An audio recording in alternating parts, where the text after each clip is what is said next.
from my given disaster. Speed away from the holy mind.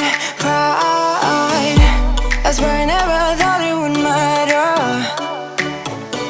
If I'm gone back now, all my weakness keep on linger on repeat like it will be my favorite song.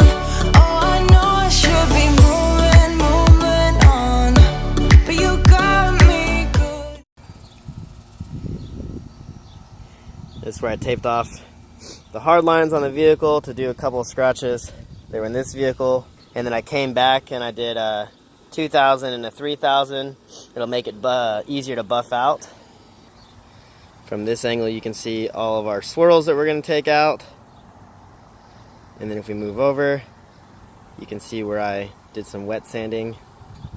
Nice even lines, smooth, no hard pressure points. That's the key to a good wet sand. Take your time, let the sandpaper do the work for you. If it's not coming out, then you can go with a heavier grain or grit of sandpaper, but you don't want to press really hard because then you get more scratches that you have to work out. And a couple on the roof. Alright, let's get to buffing.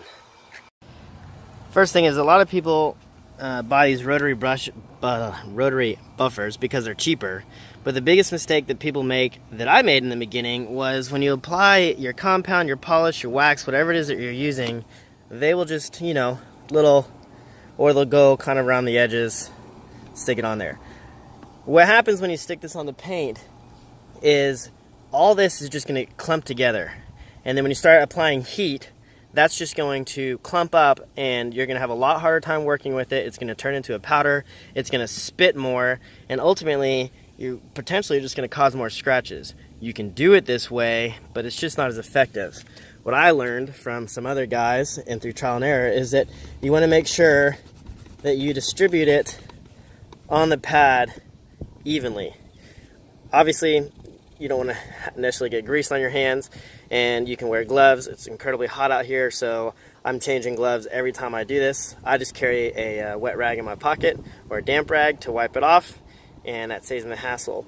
Now this is distributed evenly throughout the foam pad. This foam pad is designed kind of like a heat sink. It allows air to flow in between the shape so that it doesn't heat up as fast, which is especially beneficial when using this rotary pad.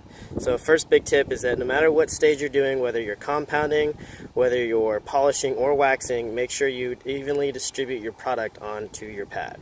Okay, when you're buffing, no matter what type of machine you're using, this big thing is that you don't want to sit here and apply all sorts of pressure. When you do that, you're creating greater friction and more heat, which essentially is just going to damage your paint, and that's where you're going to have issues with burning. You should be able to just set this down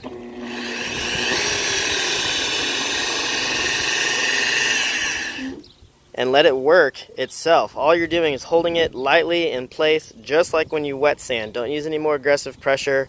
Let the machine do what it's supposed to do. If you need to, my biggest recommendation is just change your pad out. I'm actually using a compound with this, and I'm using a polishing pad. That's because I don't necessarily want the heavy cutting power of a cutting pad. I just want it to polish it out, but I want the little bit more aggressive, the more aggressive nature of the compound because these swirls are a little bit more noticeable, and I want to kind of cut those and refine those more before I polish them, because polishing alone isn't going to take it out. So see how you have your nice even work from your foam pad or whatever type of pad you're using.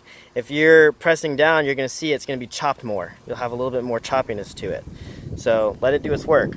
Okay, so I showed earlier where I had wet sanded the center of this hood. This right side isn't done yet, so let's see if we can see the difference between just between the wet sanding going from a 2000 to a 3000 to a compound, and what the swirl marks look like. See how much that lightened up?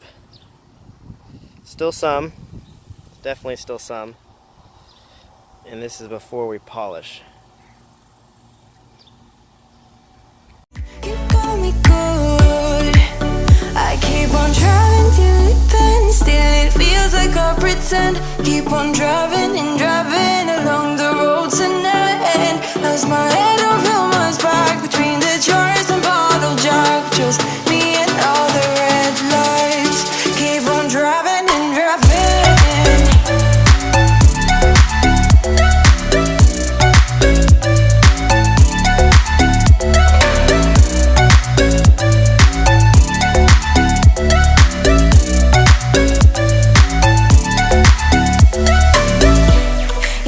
From a hot California, I forgot how you looked like in rain. I swear I never thought it would matter if I'm gone by now. All my weakness keep on linger on repeat like it will be my favorite song.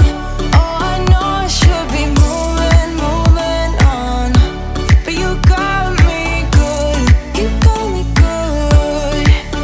I keep on driving till it bends, still it feels like I pretend.